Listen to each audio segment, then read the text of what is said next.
Stay out of the family photo, my mother-in-law snapped. Her voice cut through the chatter like the crack of a whip.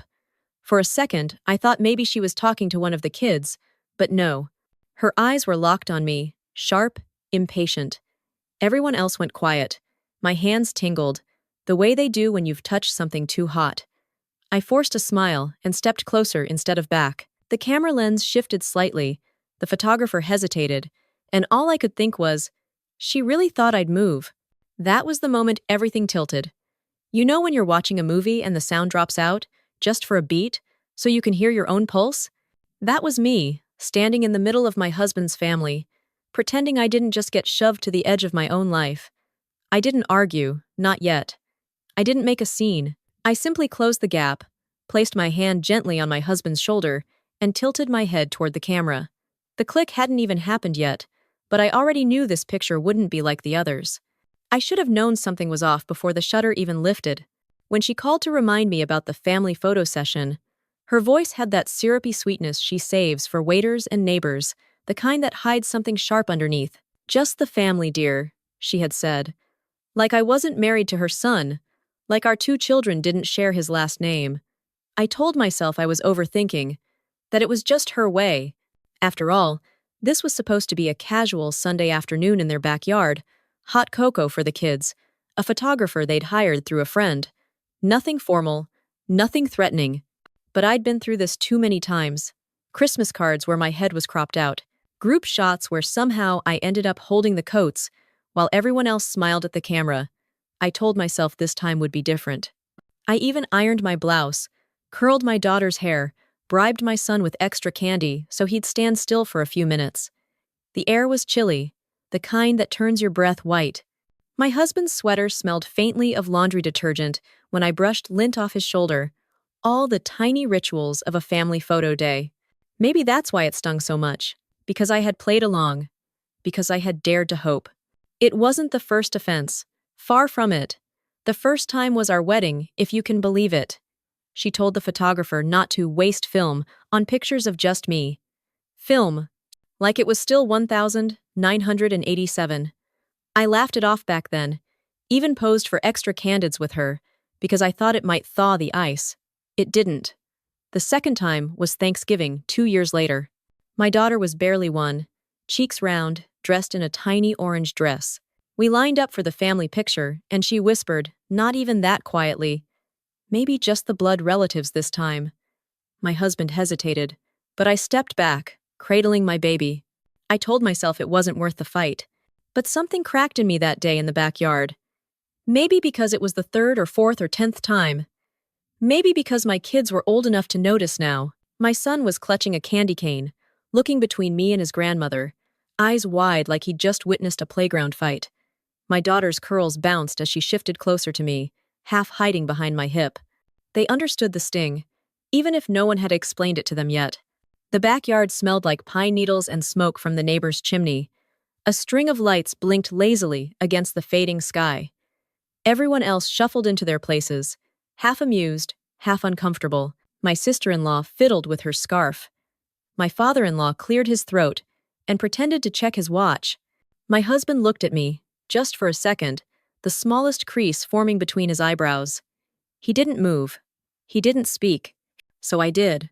I stepped forward, slow but steady. I could hear the crunch of leaves under my boots. I positioned myself squarely beside my husband, not behind him, not half hidden by the kids, but right there in the center. I smoothed my blouse, adjusted my daughter's sleeve, then looked directly at the photographer. "Go ahead," I said softly. The air shifted. My mother-in-law's lips pinched tighter, her jaw flexing. She wasn't used to resistance, especially not mine. I felt my heart hammering, but my smile didn't falter. Outside, calm. Inside, a storm. The photographer raised his camera again. For a moment, it felt like everyone held their breath. The kids stopped squirming. Even the dog went still. Then, finally, the shutter clicked. Once, twice, 3 times. The sound felt like a small victory drumbeat. And just like that, the picture was taken. A frozen second where I existed, undeniably, in the frame. I don't know if that photo will ever see the light of day. Maybe she'll delete it. Maybe she'll crop me out again. Maybe when she prints the Christmas cards, my face will mysteriously blur into the background. I wouldn't put it past her. But for one brief moment, the proof was there. I belonged in that frame as much as anyone else. Afterward, the chatter resumed, brittle and awkward. My sister-in-law complimented the photographer's camera. My father-in-law muttered something about traffic. My mother-in-law busied herself adjusting a centerpiece on the patio table, her cheeks flushed, her smile brittle.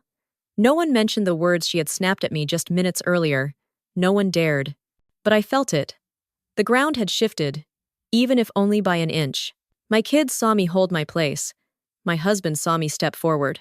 And my mother-in-law, whether she admitted it or not, saw the one thing she had tried so hard to erase. Me, standing tall, unmovable, part of the family whether she liked it or not. That was the click she couldn't undo.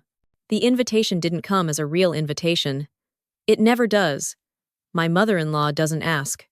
She declares.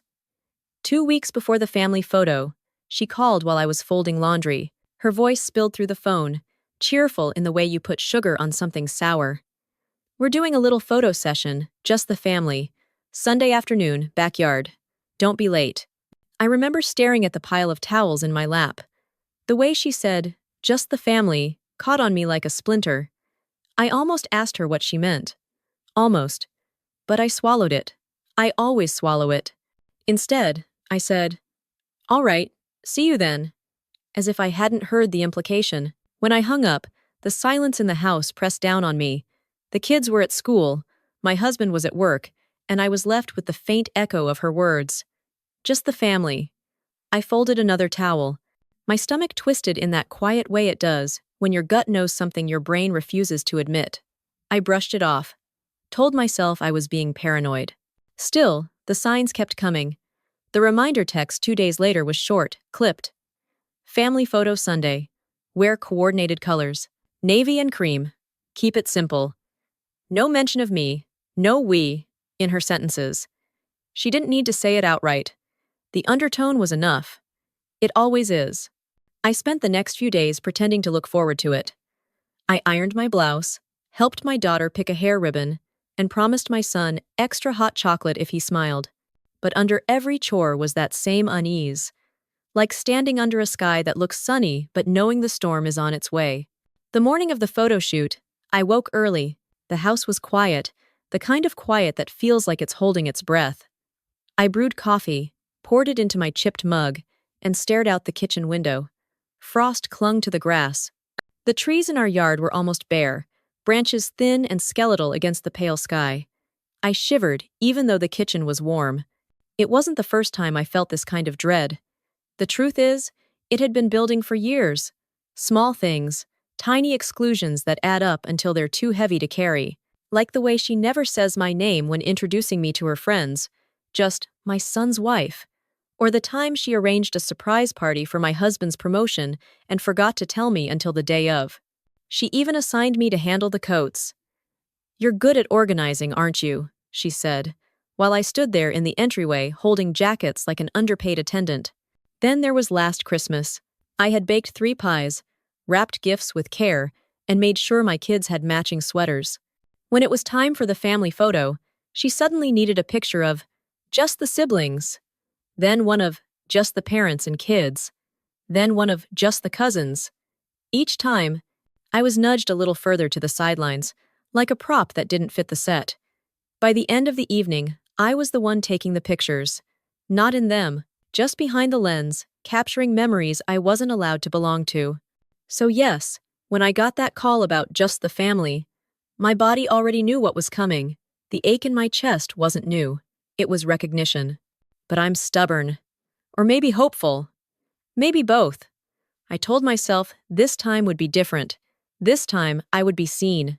I even let myself believe it when my husband casually mentioned he was glad we'd all finally get a decent picture together. I clung to that tiny scrap of validation like a lifeline. The day arrived colder than expected. I dressed the kids first. My daughter twirled in her navy dress, curls bouncing, cheeks flushed with excitement. She didn't notice the tension in my smile. My son complained about his cream sweater being itchy, but let me pull it over his head anyway. I packed snacks, brushed their hair, and double-checked the camera batteries in case I was asked to help out. Again, as I slipped on my coat, my husband glanced at me. "You okay?" he asked, casual, almost distracted. I nodded too quickly. "Of course." But my chest felt heavy. I wanted to say more, to tell him I was scared of being erased again. Instead, I smoothed the sleeve of his sweater and said, "You look nice." We drove to his parents' house in near silence. The kids chattered in the back, making up songs, their voices rising and falling like waves. I watched the bare trees whip past the window. Each mile felt like it carried me closer to something inevitable. By the time we pulled into the driveway, the sun was dipping low. The house glowed warm from the inside, windows lit like little stages. My gut clenched as I spotted the photographer unloading equipment by the garage. It wasn't casual at all. There was a backdrop, extra lighting, even a tripod. This wasn't a quick snapshot.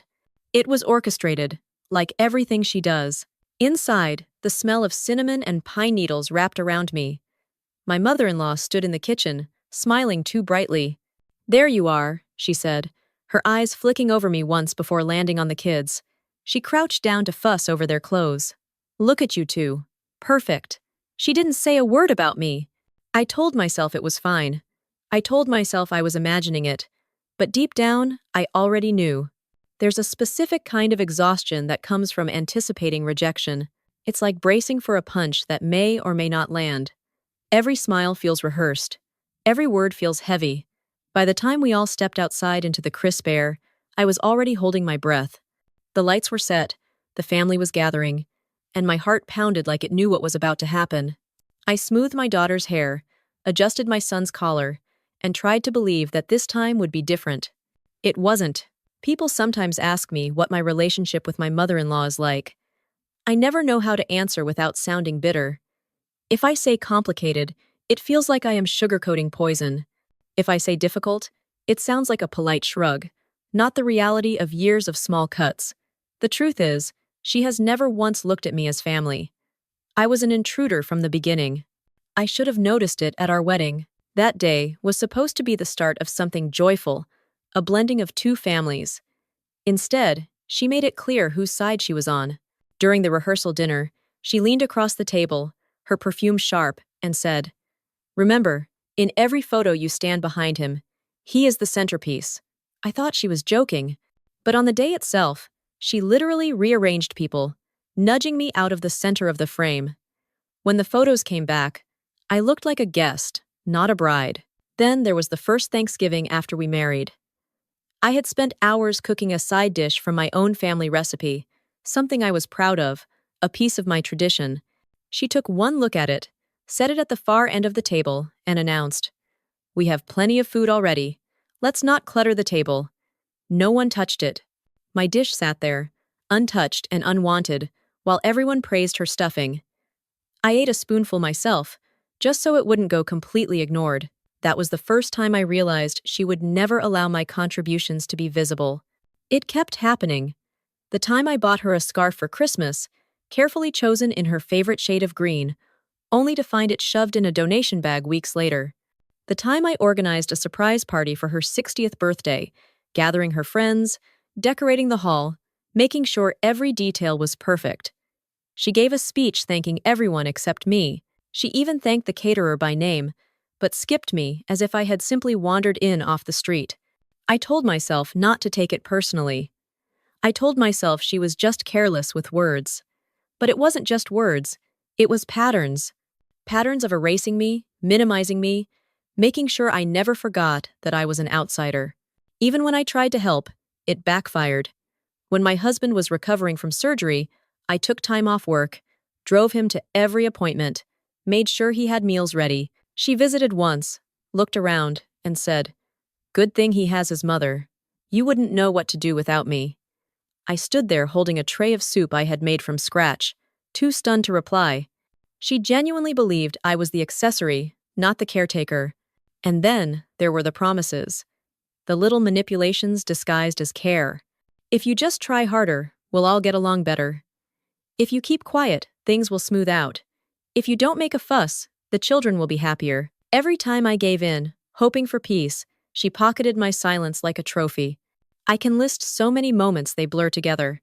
My daughter's baptism, when she told the priest she should be the one holding the baby because she was the grandmother. My son's birthday party, when she announced in front of everyone that the toy I had picked wasn't educational enough. Even ordinary dinners turned into stages for her disapproval. She once scolded me for setting the table with mismatched napkins, even though half of them were the ones she had given me. It wasn't just me she targeted. Sometimes it was through my children. Small comments, sly comparisons. Your cousin reads faster than you. Maybe you should eat less cake, you don't want to get chubby. She would say these things in sing-song tones, smiling like it was advice. I saw the way my children shrank under her words. I wanted to scream. Instead, I smiled tightly, storing every slight like stones in my pocket. Over time, those stones grew heavy. Every family event became a test. Could I carry them without dropping one? Could I smile with clenched teeth? Could I pretend her words were harmless while they dug into me? I did try to fight back once. Early on, at a summer barbecue, she joked loudly that I had trapped her son. Laughter rippled around the table. I put my fork down and said calmly, "Actually, we chose each other." The silence that followed was sharp. She gave me a look I can still picture. Cold, appraising, a silent warning. After that, the jokes didn't stop. They just grew sharper, subtler, harder to challenge without looking petty. Years of this wear you down. You start second-guessing yourself. Was it really an insult? Or am I too sensitive? Did she mean to exclude me? Or am I imagining it? I became my own gaslighter, rewriting her behavior to protect my hope. But the truth is, hope can only carry you so far. When I look back now, I see the through line. Every snub, every erased effort, every manipulated promise was leading to this moment in the backyard. It wasn't random. It was a design. A design where she stood at the center. And I remained just outside the frame. That day, when she snapped at me to stay out of the family photo, it wasn't new. It was the latest note in a song she had been playing for years. But something in me had shifted. I wasn't the same woman who stepped back at Thanksgiving. I wasn't the same woman who accepted her scarf being thrown away. I wasn't the same woman who swallowed silence at my own wedding photos. This time, I stepped forward. Because all those years of erasure had taught me something. If you don't claim your place, someone else will erase it for you. And I wasn't going to let her erase me again. The backyard looked almost magical at first glance. The late afternoon sun stretched long shadows across the grass, painting everything gold. A string of lights wound through the branches of a tree, flickering against the pale sky. The air was sharp with cold, crisp enough that I could see small clouds when the kids laughed. Someone had lit a fire pit in the corner, so the faint smell of smoke mixed with pine needles from the garlands draped along the fence. The photographer, a man with salt and pepper hair, was fiddling with his tripod, adjusting angles and muttering about lighting. My father-in-law stood nearby, his hands in his coat pockets, pretending to be helpful while really just avoiding conversation. My sister-in-law fixed her scarf again and again, clearly more concerned with her reflection in the sliding glass door than the photo itself. I stood off to the side for a moment, smoothing my daughter's curls, tugging at my son's sweater. I could feel the weight of it building, that invisible tension that always wraps itself around these gatherings. My heart beat a little too fast. My hands felt cold even inside my gloves. I reminded myself to breathe. Then she appeared. My mother-in-law stepped onto the patio like it was a stage. Her heels clicked against the wooden boards. She wore a cream coat that matched the chosen color scheme perfectly, her hair sprayed into a helmet that would survive any weather. She smiled broadly at the group, then let her eyes sweep over me. That smile faltered just slightly, and I knew what was coming. "All right, everyone," she said, clapping her hands together. "Let's get in place for the family photo." We began to shuffle toward the center of the yard. The photographer raised his camera. My children clung to me, but I gently nudged them forward, encouraging them to stand near their cousins. My husband moved to the middle, as expected. I followed, positioning myself beside him. That was when it happened. Her voice snapped like a whip through the cold air. "Stay out of the family photo." The words froze me. Not because they were new, but because she had said them out loud, in front of everyone, without even a trace of shame. My stomach dropped. My face burned hot. then cold. For a heartbeat, I thought maybe no one else had heard, but the silence that followed told me otherwise. I felt dozens of eyes flick toward me. My sister-in-law paused mid-adjustment of her scarf. My father-in-law shifted his weight and cleared his throat. The children went still, their chatter cut off as if someone had pressed mute. Even the dog stopped barking at the fence. I swallowed. The air tasted metallic, like biting on a penny. My knees wobbled, but I steadied myself. Outwardly, I kept my face neutral, maybe even serene. Inwardly, I wanted to scream. The photographer lowered his camera slightly. Uncertain, his eyes darted between me and my mother-in-law, unsure whose authority to follow. The seconds stretched, long enough for me to feel my pulse in my fingertips. My husband didn't move.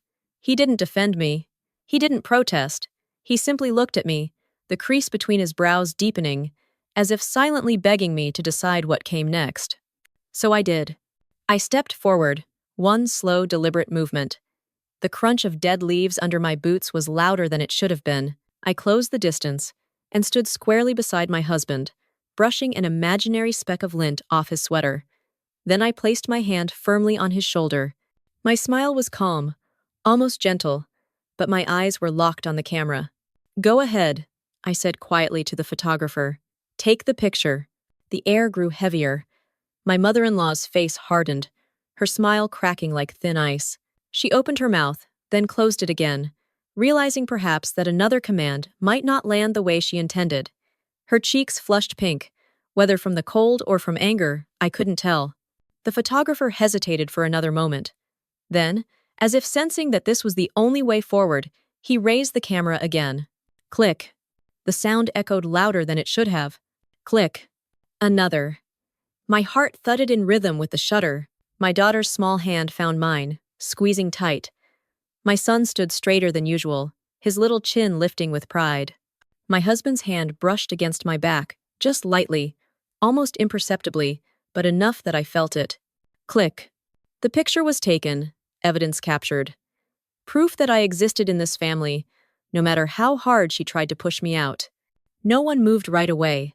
The silence was thick, uncomfortable. My sister-in-law glanced at her shoes. My father-in-law muttered something about the cold. One of the kids coughed. The photographer lowered his camera, relieved. My mother-in-law finally broke the silence. Her voice clipped. "Well, that's enough for now."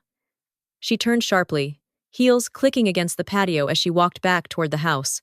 The group began to scatter, conversations restarting, in forced tones. My sister-in-law asked the photographer about his camera brand. My father-in-law wandered to the fire pit, poking at the flames with unnecessary intensity. The children ran off toward the swing set, their laughter shaky but returning. I stayed where I was for a moment, still standing tall beside my husband. My heart was still racing, but my face remained calm. My hand stayed on his shoulder, a silent anchor. The smell of smoke hung in the air. The lights above us flickered again, yellow against the growing dusk. The cold crept into my fingertips, but I barely noticed. All I could feel was the weight of what had just happened. It was small, in the grand scheme. Just a photo. Just a second. But it wasn't small to me. It was years of erasure crashing against one decisive step forward. It was me refusing to disappear. And in that moment, even with the silence, even with the discomfort, I knew something had shifted. The click of that camera was louder than her command. The photo had been taken, but the silence afterward was louder than the click of the shutter. No one quite knew what to do with themselves. My sister-in-law adjusted her scarf again, though it was already perfectly in place. My father-in-law busied himself with the fire pit, poking at the logs like they had personally offended him. The children scattered toward the swing set, their laughter hesitant, like they were testing the air. I stayed exactly where I was. My hand rested lightly on my husband's shoulder. My smile never faltered. Outwardly, I looked calm, maybe even serene. Inwardly, I was buzzing, my pulse a steady drumbeat in my ears. I knew my mother-in-law was furious. I could see it in the way her back stiffened as she walked toward the house. Her heels clicked like small hammers against the patio boards. She didn't look back. That was her first mistake. The photographer lowered his camera, clearly relieved to have finished. He mumbled something about checking the shots inside, then slipped away. That left the family in a strange limbo. No one wanted to acknowledge what had just happened, but everyone had witnessed it. My sister-in-law finally broke the silence. She gave a little laugh, too high-pitched, and said, "Well, that was something." Her eyes flicked toward me, then quickly away. She didn't want to get caught choosing sides. I bent down and smoothed my daughter's sleeve, pretending not to hear. My son tugged at my coat, whispering, "Mom, are we in trouble?" I leaned close, kissed the top of his head, and whispered back, "Not us, sweetheart." He relaxed just a little, clinging to my hand. The air was still sharp with cold. My breath came out in small clouds. I straightened and looked around. My husband stood beside me, silent, his jaw tight. He hadn't defended me, but he hadn't moved away either. His presence at my side was a small consolation, and I took it for what it was. That was when I decided on my retaliation. Not a grand gesture, not shouting or storming off. Something smaller, sharper, more precise. The kind of action that looks polite on the surface, but cuts deep underneath. I reached for the photographer's spare camera, the one he had left on the table. "Do you mind if I get one more shot?" I asked casually, loud enough for the others to hear. He nodded, surprised but agreeable. I positioned my children in front of me, slid my arm around my husband's waist, and smiled directly into the lens. The shutter clicked again. This time, there was no command to stop me. No one dared. My mother-in-law was still inside the house, but the damage had been done. I had carved my place into the frame, twice. When the camera lowered, my sister-in-law gave a weak smile. "Those will turn out nice," she said, though her tone was strained. My father-in-law muttered something about the cold again, his favorite escape hatch. My husband finally exhaled, a long, slow breath, and whispered just for me, "Good." I knew my mother-in-law would see those photos later. She would see me standing there, not erased, not invisible. That was the retaliation. Not yelling, not arguing. Simply existing in a place she didn't want me, and making sure it was recorded. We gathered our things slowly, the awkwardness clinging like smoke. My children played on the swings, their giggles growing louder as they forgot the tension. My husband busied himself helping the photographer pack up. I stood to the side, watching the lights strung in the trees blink lazily. Then the door opened. My mother-in-law reappeared, her smile stretched tight. "Hot cocoa inside," she announced, her tone cheerful but brittle. "Everyone come in and warm up." The group shuffled toward the house. I lingered a moment, then followed, my children running ahead. Inside, the warmth hit me like a wave. Cinnamon and pine filled the air. The kitchen table was set with mugs, marshmallows piled in a bowl. She moved around the room with exaggerated grace, pouring cocoa, laughing too loudly at small jokes. I sat at the far end of the table, my daughter in my lap, my son beside me. My husband slid into the chair next to mine. For a moment, it almost felt normal. Then her eyes landed on me, cold, sharp, furious. She smiled, but it didn't reach her eyes. She leaned slightly closer, her voice low enough that only I could hear. "You made a mistake." I met her gaze, calm, unflinching. I sipped my cocoa, the marshmallow foam clinging to the rim of the cup, and said softly, "So did you."